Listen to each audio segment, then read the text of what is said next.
Hey everyone, welcome to Mark Tool Reviews. Today I want to talk about, I want to actually answer a question that I get asked, I would say, more times than I can remember.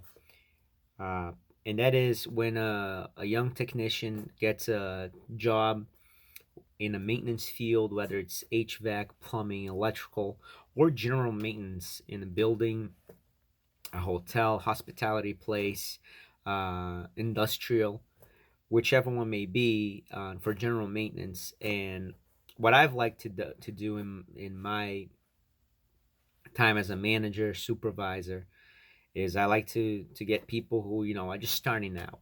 And one of the first questions they ask is, what kind of tools should I get? And you see a trend with people who start out in maintenance, especially if it's the first time they're doing maintenance, or if they've done it for maybe a year or so. They'll go out and they'll buy the biggest and baddest tool bag, and you'll see them coming in, sometimes with the Husky, the tool bag that you can wheel it in, and it's huge, and it's got all the tools that they need in there, and that's great.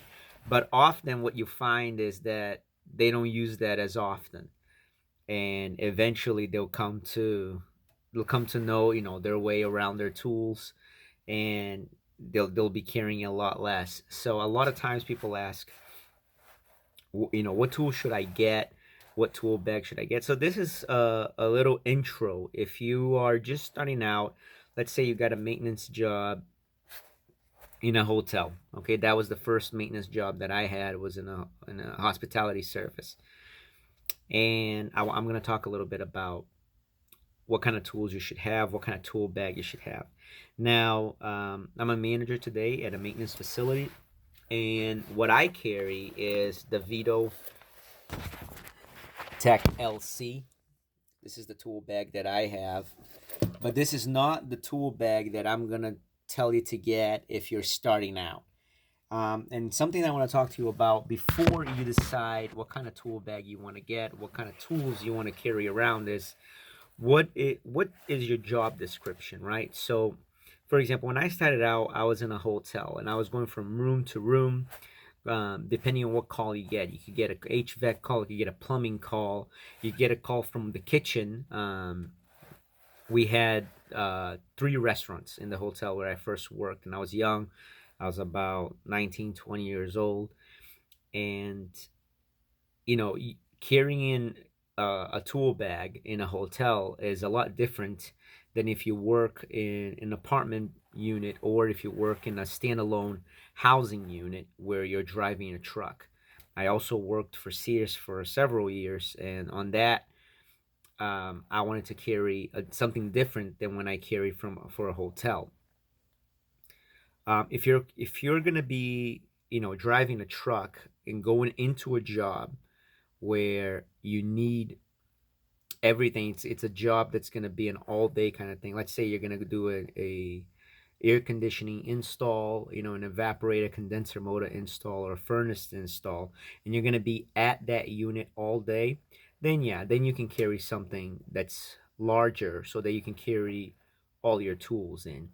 But if you're going to be doing small jobs, let's say you're going to be doing an outlet in a house, the next house you're going into, you're doing a faucet, the next house you're going into, you're doing a light fixture change, then you want something a little smaller, so that because you're going to be coming in and out, right, of your truck, and you're going to be wanting something a little smaller. If you're going to be doing various jobs throughout the day from place to place, then what I would suggest would be something like this.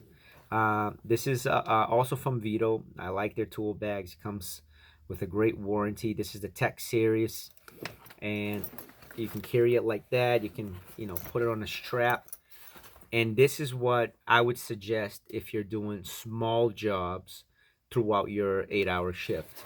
If you're doing one or two bigger jobs, then I would suggest the bigger tool bag, right?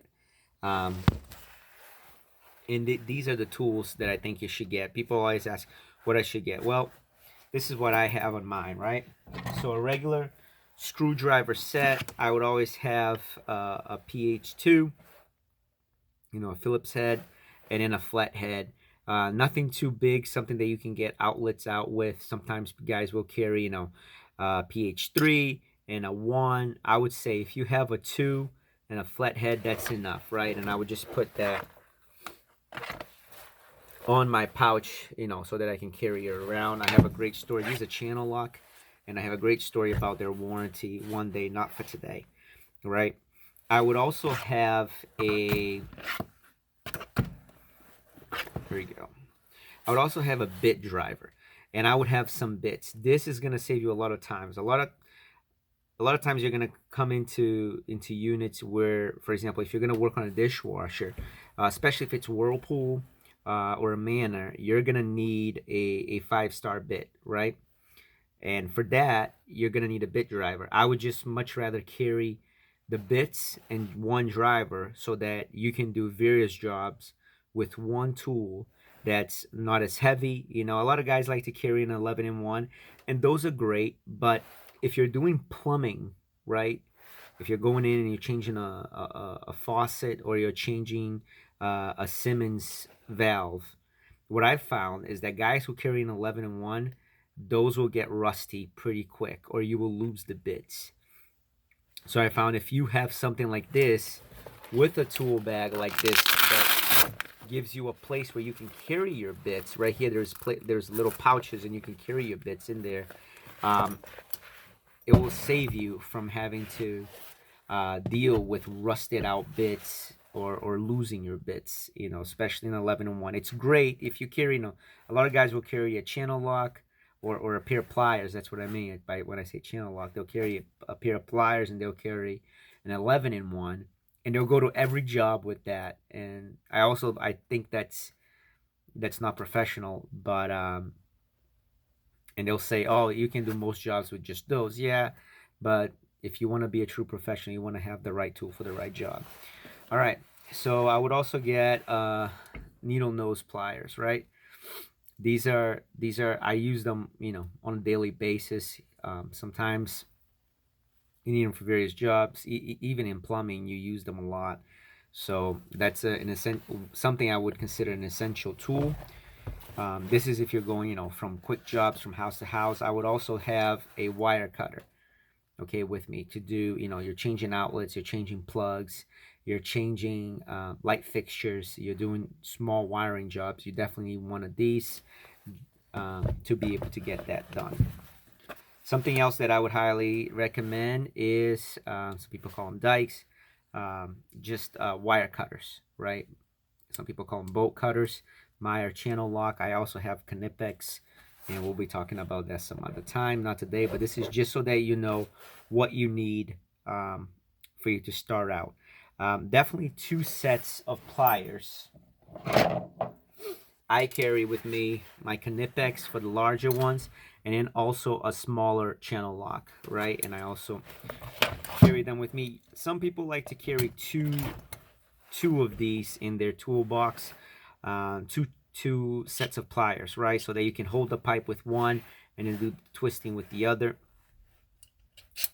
You can do that. They do tend to be heavy, but I think one pair and then a smaller pair will definitely do the job for you.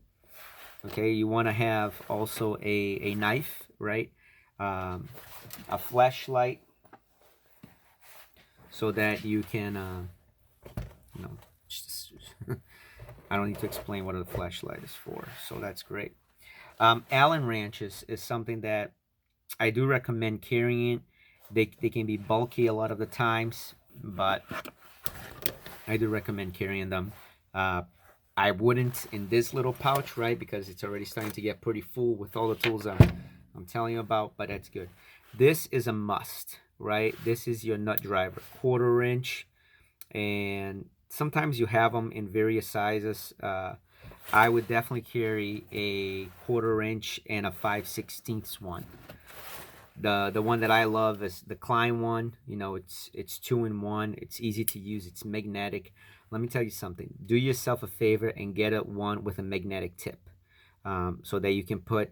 I'm telling you, if you're gonna change a hot surface igniter, right, on let's say a Goodman, having the magnetic tip it just makes your life so much easier. Just go ahead and save yourself the headache and get yourself a magnetic nut driver, right? Those two are the ones that you need the most. I see guys sometimes buying the new ones that they have, even from Klein. They're huge. They got every single one of them. Those are very big. If you have space in your tool bag and you want to be carrying that around all day, that's fine. But this is the one I choose to have. All right. Lyman's pliers. Now, you can do a lot just having your needle nose and your wire cutters. I've come to a to a point where I'll carry my Lyman's pliers with me everywhere I go. I just think it's easy to use. It's just if you're twisting wire and you're trying to do a job, it's a lot better. It's a lot easier, but it's not a must, right? Now here's one thing I want to talk about with everyone. This is kind of a pet peeve of mine. I'm I'm a big believer in troubleshooting units. I do general maintenance, but my strength is in the HVAC field, and your amp meter, I think, is one of your best friends out there. A lot of times I'll see guys with this right here, right? It's just a little tester so that you can see if there's power on the outlet or not. And I gotta tell you, I hate these things because guys will go to troubleshoot units and they'll just carry this in. And if you have a loose neutral, this won't tell you that you have a loose neutral. This will tell you have power, right? And I've seen many times guys try to fix things and they'll call me and say, I don't know what's wrong with this. And I get there and say, where's your amp meter? And they don't have their amp meter with them. They haven't tested voltage, or they just wanted to know whether or not there's volt. Oh, there's volt, everything is working. And then you start troubleshooting with an amp meter and you find the problem within like 5 minutes because you're doing it the right way. An amp meter, I think you should always have with you. We can go on another video. You can see how to use one, but this is a must, right? And I believe true technicians carry amp meters every time they go to a job. And of course, I'm talking about, to guys who are doing general maintenance. I can hear some HVAC guys going, oh, why would you even go to a job without an amp meter? Well, it happens a lot in general maintenance where you're doing a lot of plumbing throughout the day. You're doing some structural repairs, you're doing, light fixtures, faucets, things like that, where guys won't carry an amp meter. And it gets me very upset. With that being said, my amp meter also measures temperature, which I think it's great. You get a lot of HVAC calls in general maintenance as well, or even appliance calls where you're fixing a range or a fridge, and you need to know what kind of temperatures in there. These amp meters are great because they do it all in once. And then your bits, right? I will carry your bits along with one impact drill. All right, I love my Bosch. It's only 12 volts. Does the job that I need for most of them. It still fits in my pouch right here.